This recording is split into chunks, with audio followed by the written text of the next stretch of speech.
You got to take care of the small disciplines before life will give you a chance to handle the more complicated disciplines. How do you think Mark Hughes got here? Scattered now throughout 14, 15 countries, another 14, 15 coming up. I mean, how do you do this? You start first with the smallest of disciplines, and do not neglect them and do not disregard them as being trifling. Everything matters. Everything's important. Good phrase to take home. All disciplines affect each other. And it doesn't stop if you don't make it stop. What happens is about the same. You might put that in parentheses here. Same. What people do, that's what's different. When you are misunderstood to the point... The first question to solve the problem is, what could I do to solve the problem? Now, don't go beyond step one till you've thoroughly covered it.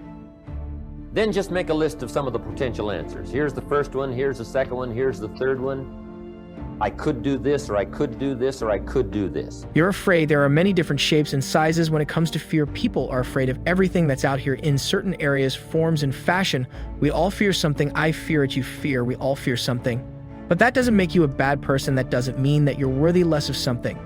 It means that you got work to do. That means you got something to work on. That means you've got to work on overcoming this particular fear factor.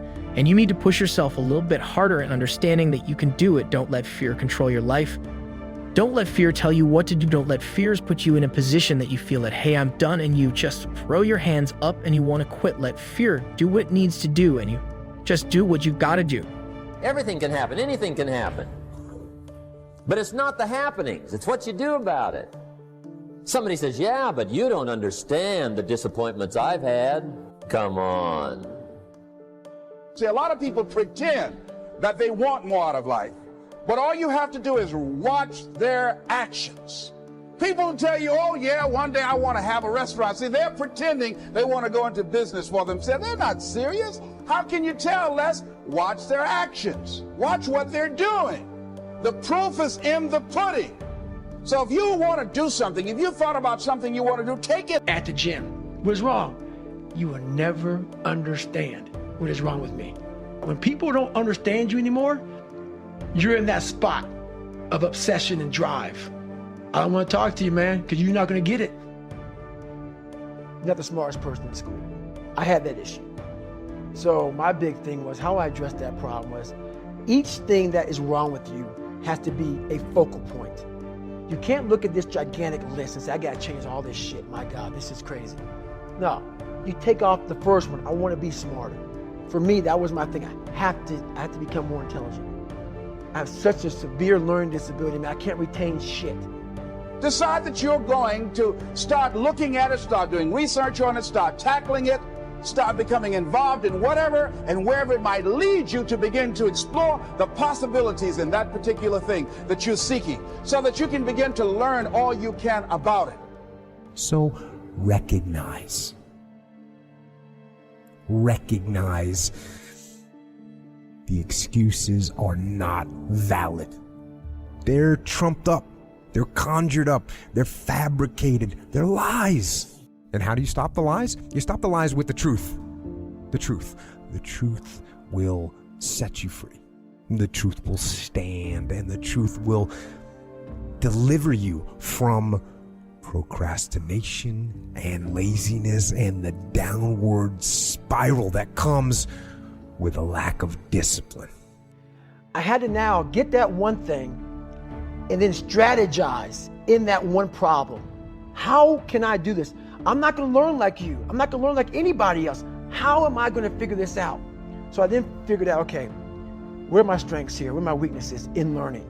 All right, man, how am I going to do this? And I figured out a way to do it by just strategizing. So how I learn to this day, if I have a big manual to study, I will have to get a bunch of spiral notebooks from the daggone store, and each page, I have to write each page out, maybe 10 times. So there was a 1,000-page dive manual that I got 18 months before I went to dive school. Most people, I'm not smart, I'm gonna go see if I can pass this test. I realized, hang on a second, I'm not smart. How can I get past this? How can I get through this obstacle? Remembering that you are going to die is the best way I know to avoid the trap of thinking you have something to lose. Life is not easy. It is not. Don't try to make it that way. Life's not fair. It never was. It isn't now, and it won't ever be. Do not fall into the trap, the entitlement trap of feeling like you're a victim. You are not. Get over it. Get off. And yes, most things are more rewarding when you break a sweat to get them. You've never done something before. You expect yourself to be awesome at it. You haven't done the work. You haven't put in the time. You haven't put in the study hours. You haven't had the experience.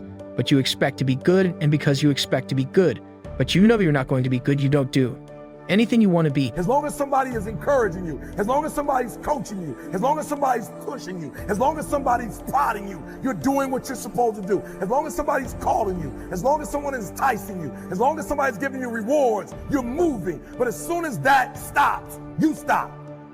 I asked myself the question about the lion, and I said the lion is not running to be rewarded. The lion is running to eat. Every single day, the lion is running to eat because the lion realizes when he kills the gazelle, not only does he eat the gazelle, but he brings it back home. You've got to ask yourself, what's your why? What motivates you? What pushes you? What drives you? And if that thing is internal, if nobody has to call you, if nobody has to prod you, if nobody has to reward you, if nobody has to give you anything, if you are self-motivated and self-regulated, you can have it, you can be it, you can do it. Just start toying with some of the answers on the paper. Then, once you've got these put together, which is the best one? You say, well, this one would take too long. I need an answer a little quicker. I need to do it sooner. This one seems a little weak. This first one I thought of, that's probably the answer right there. Just work with it on paper, not in your mind. The best way to organize your thoughts is to write them down. It's a little difficult to just organize them in your mind. Organize answers in your mind. Come up with potential possibilities, options. You just got to write out your options on paper, my opinion. Now then, here's the second question to ask. I need you to do me a favor. When you leave, I need you to be honest with yourself. I need you to be transparent. I need you to say in my dreams, I'm beast mode. Beast mode. My business plan, beast mode. My income that I have for myself, beast mode. What I want to do for my children, beast mode. In the university, the scores I need, beast mode. I've got to go into beast mode to get it. And I want you to look at your time. And you look at your time and say, gazelle. You look at your habits, gazelle. And as long as your habits are gazelle, but your mindset is beast, you'll never see it. Listen to me, I would prefer that you have a gazelle, literally, I would prefer that your thought pattern, your dreams are gazelles. You got to make it up in your mind that all you have is all you need. I know it hasn't been easy. It's time to win. I know what it feels like to be broken. I know what it feels like to be homeless. I know what it feels like to be ignored. You made it into a place where you feel like nobody needs you. Nobody believes you. I know what it feels like for people to tell you to write the book, watch the course, and then when you do it, nobody invests in it. The hour is now. The game changes to emerge for the forgotten, for the rejected, for the ignored, to come out of the ashes and into the light, out of obscurity. Second question to solve a problem is, what could I read? Could very well be a book on the problem. Or if I went back through my journals, what could I read that might find an answer? Maybe you've got a problem that's got a section in the library. You just go to that section, start going through the books. Somebody else might have put a whole lifetime into trying to solve that particular problem, and they've written a whole book on it. Or there's several books on it. So that's a major question. What could I read? Okay, number 2. Here's the third question to solve a problem. Who could I ask? Now, don't go to number 3 till you've passed number 1 and number 2. And if you pass number 1 and number 2 to the best of your ability, and you've done your best to work it out, and you still don't have the answer, and time is critical, and you've got to get closer to the solution, then go to number 3 and ask. But let me tell you what knowledgeable people are always willing to do. Answer questions if they get the sense you've done your best to figure it out beforehand. You are above the ground. You are walking tall. There is no time for sorrow, because misery has no place in your life.